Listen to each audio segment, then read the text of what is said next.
Welcome to the Once Again podcast. We are your hosts, Ashley and Jason. Today we are looking at the television show Once Upon a Time, Season 1, Episode 2, The Thing You Love Most. This episode is written by Edward Kissis and Adam Horowitz and is directed by Greg Beeman. It premiered October 30th, 2011, and it had a viewership of 11.74 million.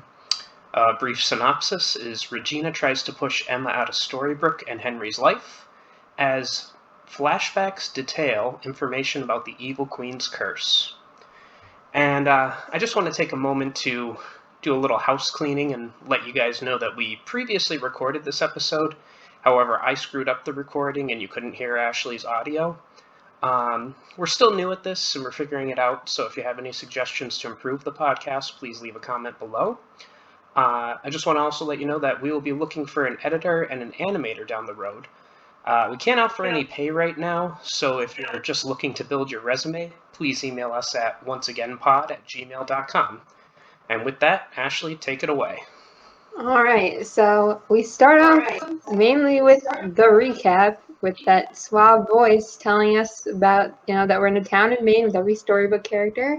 We know is trapped, and I said last time we did this that I don't think we see the recap happening nearly as much later on. Like, we get every episode of recaps pretty much thoroughly the first season and explaining what's going on pretty heavily all the time. Which I think is just for new viewers being like, hey, this is what this show is. Come check it out, Yeah. But more importantly, this is our first time seeing the title card with the blue-black forest and the unicorn running through it for this episode, but that does tend to change. The backgrounds do change from time to time. What's going on? So, it's good to keep a look out for as we go along. Usually, well, maybe not even usually, almost always it has something to do with what's going to happen in the episode. Yeah. I don't really know what the unicorn has to do with anything necessarily. I actually looked that up since the last time we record. Evidently, we were incorrect. We were referring to Maleficent's pet as a horse, but that's a unicorn. Yeah. So, interesting. I can't remember it having a horn. Maybe it I can't remember it either, but I also, I still think that's such a weird reference to make for the title card when they could have chosen a million things, but they chose the unicorn. It was also a tiny unicorn, so maybe it only had a tiny horn that we just didn't notice. Perhaps. Yeah. Well, a unicorn's a unicorn no matter how small. The episode proper opens up with Henry smiling and the clock moving, which is where we left off the last episode. And then we get a nice time lapse, the clock moving, and we see that the main cast sort of is going through their day in town, and they're all kind of astounded that the clock is moving. And then Regina finds that the back few pages of the book are missing because she took it from Henry last episode. Yes. And Henry denies doing it because the book is old. And then the bell tower rings, and Regina kind of realizes that something is off because the bell rings as that's happening. She kind of gives a really horrified look. Yes, time is moving. Time is finally moving in Storybrooke here, so this is kind of the big. We now know that she knows Emma stayed, and that's why she goes to Granny's and shows up with a nice big basket of apples for Emma. Yes. And as we discussed, I believe that these aren't actually poisoned apples unless they're filled with cyanide, because how could they be poison apples? Yeah, they can't be, but, as Emma says that, this is a threat to her, and the queen says, well, when our apples are a threat, and really, apples are a threat with the evil queen at all times. Oh, yeah. Yeah, this is for us, the audience. Yes. I think it's interesting that Regina says that the Honeycrisp apple can weather any storm. We definitely get a whole tirade about apples there and what it's like to care for apples, and I don't think it has anything to do with the episode, and don't know why we got that tirade. I wish there was commentary on it because it was a little odd. Yeah. Well, I guess it's just to show Regina's using some coded language to say how tough she is, and Emma's the storm that she's going to be facing and everything. True. I suppose that is. Well, and then we get to the Enchanted Forest. Mm-hmm. And we get the wedding sword scene again. Mm-hmm. Except this time we get Regina materializing back at her castle. Mm-hmm. And this is where we see her dad, as we find out later in the episode, Mm-hmm. and the magic mirror for the first time. And they're all talking about what they're going to do because the Evil Queen has laid down some big threats and has no answers. Yes. She... Well, as you said, we find out that this is her father later on in the episode. Initially, it just appears to be an older servant of hers. They have some sort of relationship, and as you said, we find out he's her father. And the magic mirror is also interesting. I forget the actor's name that plays the magic mirror, but loved him on Breaking Bad. He's quite a good actor. He's a very good actor. I forget the name too. We're dropping the ball here. Yeah, it's okay. We'll get it next episode. And then she has to make a bit of a trip to go see Maleficent. Mm-hmm. And, this is where we learn that Regina was to be married at the same age as Snow was, but Snow ruined it. And that's kind of the thing that's led to this catalyst of her wanting this revenge. Mm-hmm.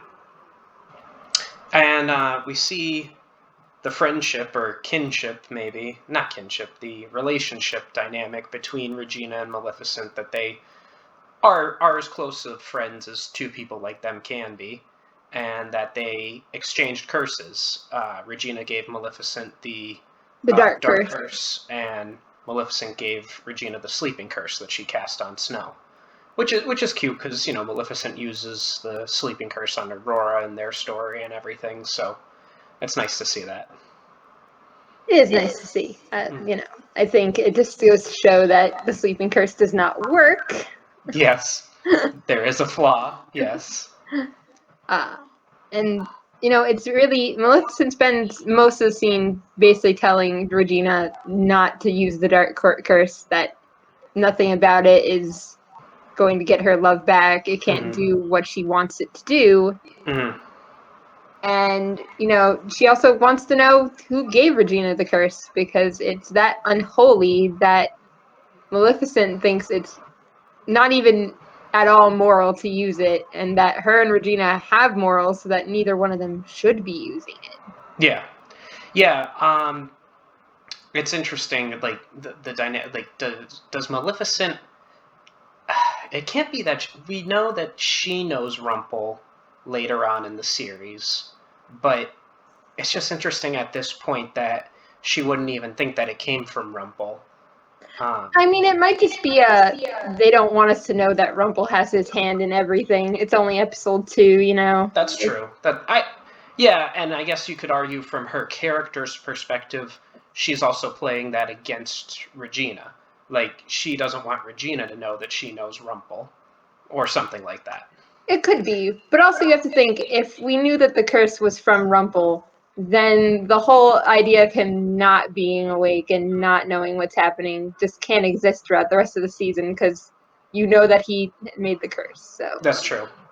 It kind of ruins any chance of you having any disbelief in. And I just want to mention at this part, when our previous recording happened, I mentioned that in this episode, Regina comes across very, very OP.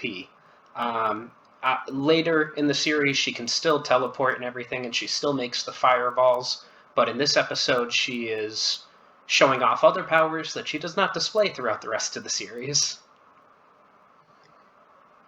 Yeah, and I don't know if that's just her being in the Enchanted Forest versus her being in our world and the magic not having the powers. Yeah, the magic could be different, or I believe we said before that could just be because at this point she is the big bad of the series. Yeah. So maybe giving her all this power presents just how dynamic it would be going up against her. Then we have they get into a fight, of course, Yes. over the curse, and Maleficent loses because she has to protect her unicorn, and Regina uses that against her and tells her that love is weakness, which goes to show you how she feels about love, which I think definitely explains her choice later in the episode, because she does not see love as something that's going to give her what she wants. Yeah, it's interesting that they have Maleficent protecting some, because from my perspective and in my opinion, Maleficent has always been the most evil and the most powerful of the, classic Disney bad guys or bad girls or bad people, however you want to say it. And showing her caring for something, it's a different take on her than I would normally imagine. Although in the Angelina Jolie movies, turns out Maleficent was the one caring for Aurora the whole time. So yeah, that really twists the whole tale on its head. Yeah. But moving on from that, we see Regina does get the curse, and she gathers a dark council, if you will, around a fire, and Yes. she needs a lock of hair from all the darkest souls. And we see here a bunch of people that I don't think we ever really see, but No, including the devil. yes. There's just a giant red horned Devil creature. man. Yeah, that there's a lot that there's one that I think we believe we see a similar character to. Yeah, the witch with the sightless witch, I think, does show up, but I don't think it's the same exact.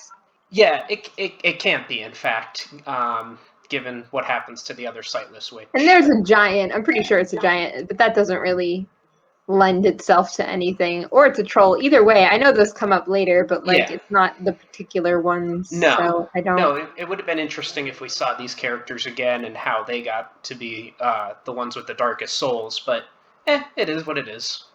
Yeah, we don't really know anything about it. And then there's the gnome too. Yes. But alas, he definitely doesn't show up live anyway. No, certainly. She burns the heart of her childhood steed, and it doesn't work. No, the curse does not work.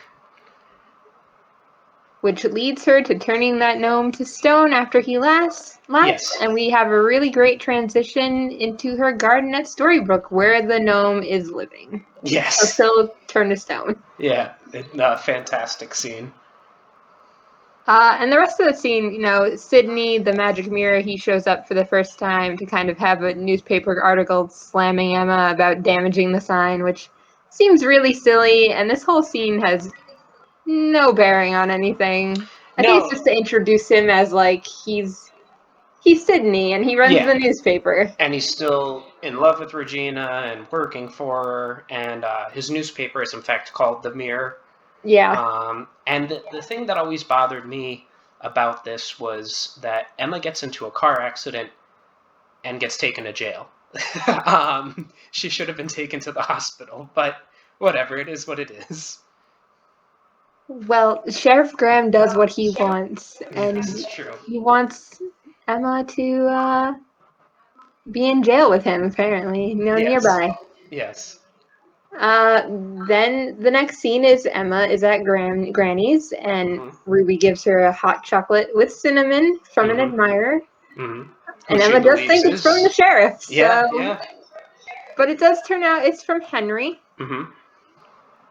Because that's how he likes his hot chocolate. Yes, good old family treat. Do you like cinnamon on your cocoa?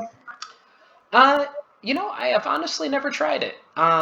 I enjoy cinnamon in my coffee. I'll have to give cinnamon on cocoa a try sometime. You have to try it. How else will you know if you're one of the charmings? It's also on. This is true. It's also on top of the whipped cream, so it has to be cocoa, whipped cream, cinnamon. So next time that I make some hot cocoa, I'll give it a try. Yeah. And here they come up with Operation Cobra, a code name that has nothing to do with fairy tales on purpose, because they can't let the evil queen know what's going on.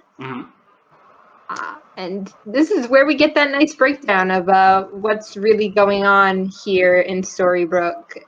Emma asks about everyone's past, and Henry does say that none of them remember anything and that they'll only give you hazy details. We kind of reiterate that everybody's stuck, that time wasn't moving. I'm not sure they realize that time actually is like I know the clock's moving, but I'm not sure they've put two and two together that like time isn't necessarily frozen anymore. No, you're right. And also, don't forget to mention, this happens to have one of your favorite parts in this scene. It does. It Yes. does. Emma is about to take a bite of an apple from the ones that Regina gave her earlier, and Henry just takes it, says, "Don't eat that," and yeets it out of the scene completely. Like, goodbye, apple. We don't need you.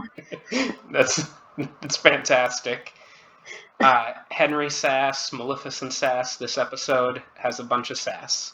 It's a very sassy episode. Yes. Everybody has some good one-liners in there. Mm-hmm. The show is not afraid to joke with itself at all. No. And then Henry also has another good line in heroes never believe at first. Mm-hmm. It wouldn't make for a very good story, which I think is a good hint at what his future potential is later in the series, because he's already kind of digging into what a good story is. Mm-hmm. And he also gives Emma the missing pages from the book. Yes. Because they're the he pages did in fact take about her. them because they're too dangerous for his mother to see, because he's got all of Emma's info. And, Emma's walking into school this whole time, so she does run into Mary Margaret as she's leaving Henry at school. And this is where we learn that Henry thinks Mary Margaret is Snow White. Mm-hmm. And Emma has kind of a little, not shocked look on her face, but a little, oh my good. He's very taken aback. Yeah, like, Henry thinks that you're my mother, even though we're the same age. Well, time was frozen. That's right. Yes, I know, but it's just a little silly.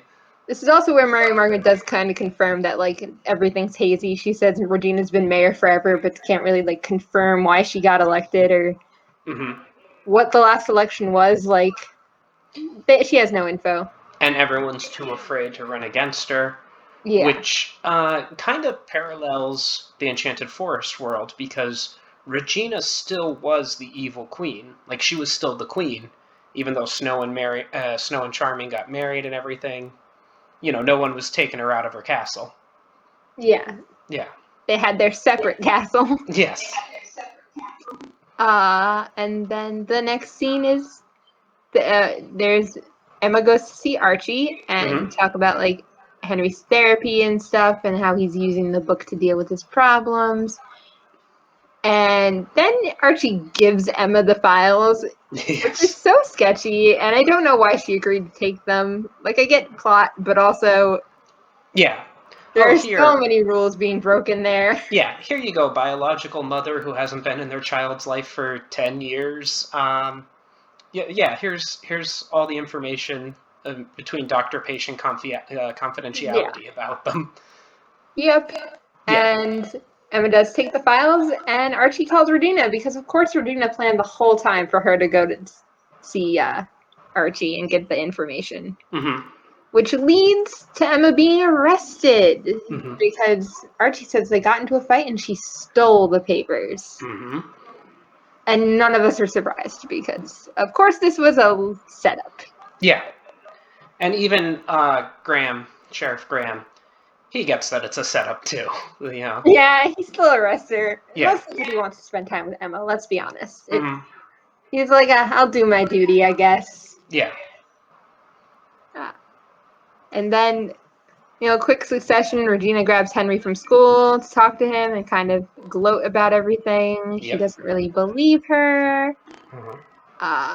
Emma's getting her mugshots taken and basically telling Graham, like, he knows it's a frame job. Yeah. And then Mary Margaret comes and bails her out for reasons, basically. Yes, because she's a good person, and there's just some small part of her that says, oh, you know what, you annoy Regina, I like that.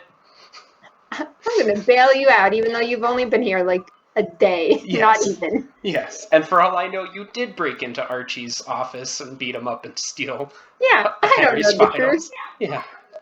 But that means Emma's free, and she goes to Regina's and chops down Regina's apple tree. In a baller power move. And just goes, your move, and walks off. Like, well, that's great. Yeah. And then we're back to the Enchanted Forest. Mm-hmm. And Regina's dad doesn't know why the curse wouldn't work, and says that revenge is a dark and lonely road. And then she goes to see Rumple to figure out why the curse didn't work. Yes. And I briefly mentioned in the last episode how the physicality of Rumple was more present in these two episodes, and it's on display in this one because he grabs Regina by the throat through his jail cell. Yeah, he is very in her face the entire confrontation. Yes. And, like, he's running the whole thing, even though he's behind bars, which, we do learn that he does want to be behind bars later in the season, Yes. which is why... And this is also an example of Regina's power because she transforms from a rat back into herself. Yeah. Yeah. Sorry. And the only thing that he says is that he'll give her the info, but he wants her to promise him that he will have a good life in this next world. And that no matter when he says please, she will give him whatever he wants. Yes. And then points out he won't remember anyway, so what's the harm in giving him that? Yeah. And then tells her that she needs to kill the heart of the thing she loves most. Mm-hmm. And, she's kind of, not hesitant, but she says that she sacrificed her horse. And he's like, oh, a horse? Like, come on, you know what you love most. And then the next scene is Granny is kicking Emma out because there's a no felons rule. Yes. On the county ordinance.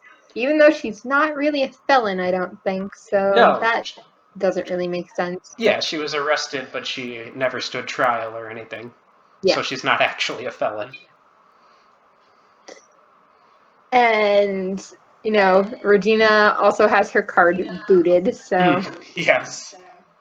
Which, as we saw in the last episode, Emma also booted her date's car so that he couldn't get away. So seemingly she should have the ability to remove the boot from her car, but maybe she left that stuff back in Boston, who knows? Yeah, who knows, but Regina calls and Emma goes to her office so that Regina can apologize. Yes, and Regina has the great line of saying, come on over here, or walk. Yeah. Again, the one-liners are just perfect. And, they talk about why Emma's still there and that Henry might be a little crazy with his story idea. Yes. And, of course, Henry overhears this because the whole thing was set up. Yes. As Regina says, did I know that my son comes to my office every Thursday at 5 p.m. so I can take him to dinner before his therapy sessions? Yes, I'm his mother. Yep. And again, another really big power move there. And she does end that conversation with your move. And it's a lot. And, I did skip over this earlier, but the sheriff did go to see Regina after the apple thing and did say that they both need to stop going after each other because the only one who is going to get hurt is Henry. And yes, and he is the only one that gets hurt. Yeah, he is the only one getting hurt because they're not taking him into consideration right now. And then we're back at the Enchanted Forest, and Regina's back at her castle, and the magic mirror and her father want to know what happened, and she does tell them that she has to kill the thing she loves most, and this is where we hear her that this is her father here. And that's who she would have to kill. Yeah, and he, tries to tell her, they can go away together, they can find a new life, they can find love, they can be happy. And I believe you said before that it was the love that fully convinces her to go through and go ahead and rip his heart out. I think because he mentions love that, like, I think in the back of her head, like her saying earlier that like love is weakness, I think him saying that like they could find love together and like that they have each other, like I think she took that as a no, that's weakness. My love for you is weakness, which is why I need to kill it anyway. So that's exactly what she does. And it's interesting, this is the first of many hearts getting ripped out that we will see. However, this one's a little different because he just dies instantly. Yeah, it's interesting because normally they're taken out and they get a little pain, but they're still alive unless you crush it. Yeah, later on in the series it has to be crushed or the person can control you with the heart or whatever. But yeah, right here he just instantly dies having his heart ripped out. I mean, I suppose they would need that to happen because you can't have him still alive while she's like holding the heart. I think that's just.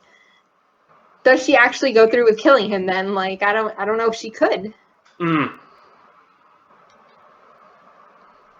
then Emma does go back to, and Emma, we're back in the storybook. Emma goes to give Mary Margaret the bail money back, and we learn that they both like cocoa with cinnamon. Because again, family traits. Yes. So Mary Margaret likes it, Emma likes it, and Henry likes it. Yeah.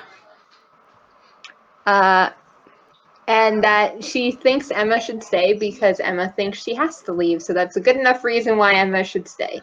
Yes.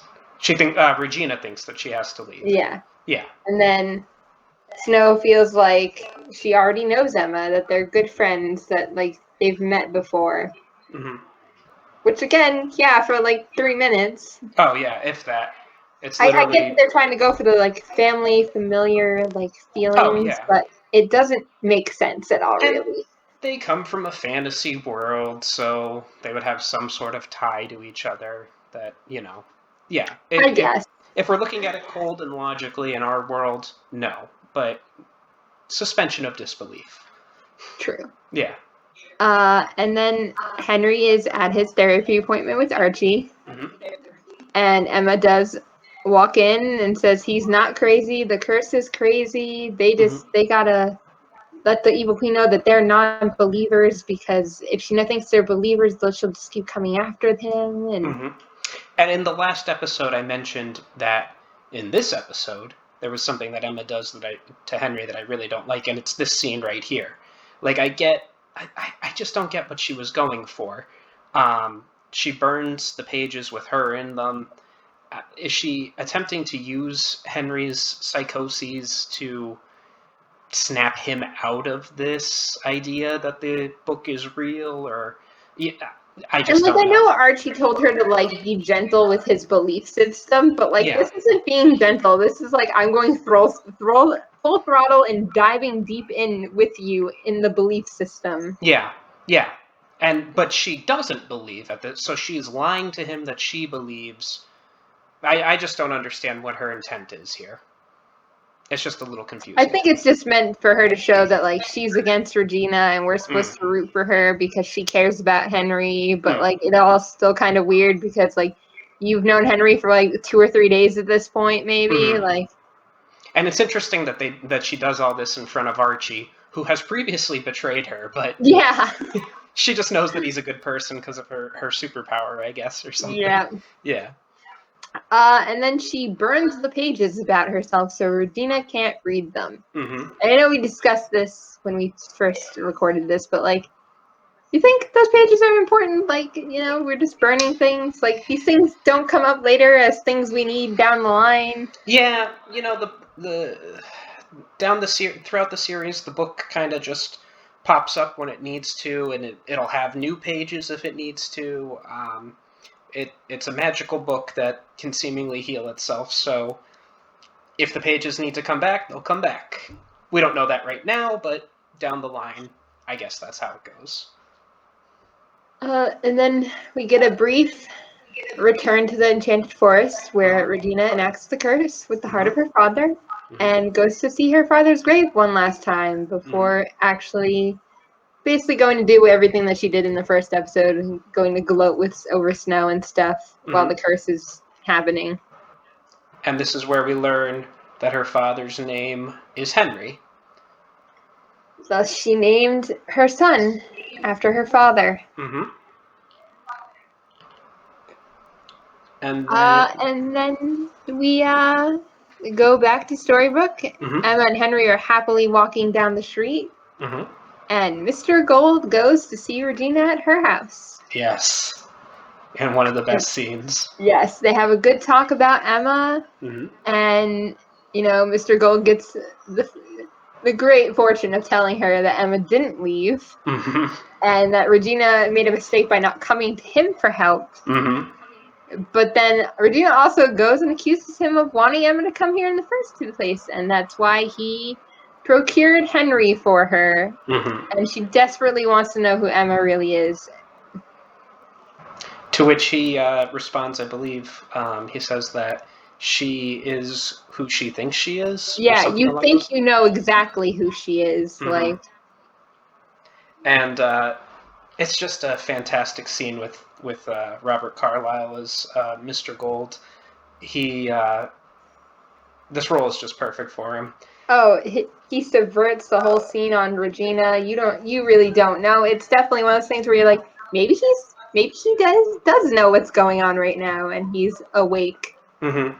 Or maybe he doesn't, because he kind of plays that too.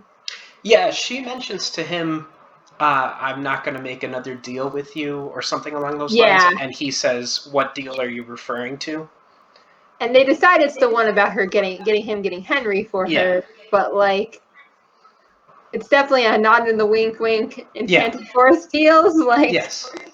And then as he goes to leave, she definitely tries to stop him, and Mhm. he says please in regards to letting him leave, and she has to.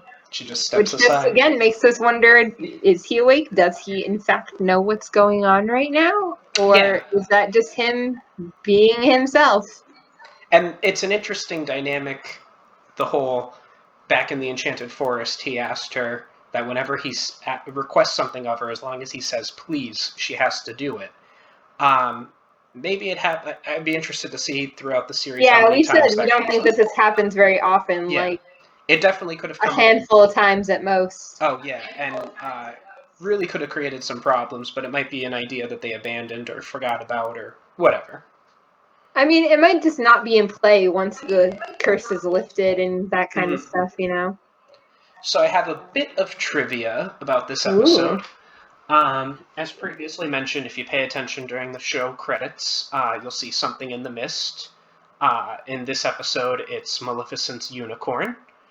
Another piece of trivia is that in the past, the bad girls, the Queen and Regina, wear low-cut outfits, while in the present, the good girl, Emma, does so. And finally, there was a deleted scene for this episode, and I got this off the wiki page. The scene is called Motherly Love, and it is scene 38, where Henry is lying in bed when Regina enters. She is persuading him to go to therapy, but he doesn't want to go. She thinks it would be good for him to talk to someone. He gets up, and Regina tries to give him back the book, explaining that she was too harsh in taking it.